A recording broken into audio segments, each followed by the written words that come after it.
Алматы облысынан келдім. Жаздың отыз осы медицинаға келгенмін, емделуге. Бұл науқаста нейрофиброз бірінші тип диагнозымен түсті науқас. Бұл немесе Реккенгаузен ауруы деп аталады. Аутосомды доминант ауру болып табылады. Бұл науқаста ауруы 2009-дан бері ауырып, 2009 жылы бастап ауырады. 2021 жылы онколог мамандарымен ота жасаған, көлемінің үлкеюіне байланысты. Тек қана мойында емес, артқы ми шұңқырына қарай өсіп кетуіне байланысты өте күрделі болды.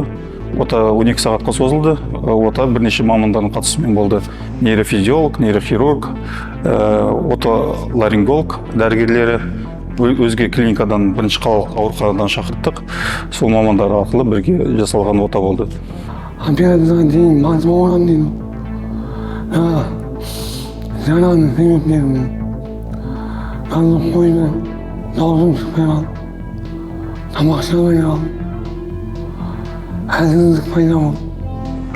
Опухольмен бас сүйегі зақымдалған, мидың қатты қабығы толығымен жойылып кеткен. Соған байланысты техникалық өте күрделі операцияларға жатқызамыз. Бұл операцияның күрделілігі бойынша 5-ші санатты операцияға жатады.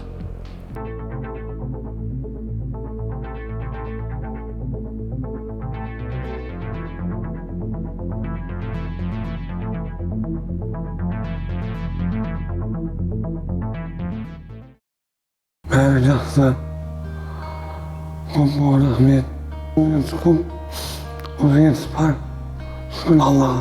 Отадан кейінгі жағдай науқастың қазіргі таңда өте жақсы. Науқас өздігінен тұрып жүреді, өздігінен тамақтанады, жұту функциясы қалпына келді. Жақында клиникадан шығаруға жоспарлап жатырмыз. Нейрохирургия бөлімшесіне жұмысшыға, медициналық көп рахмет. Алланың болсын.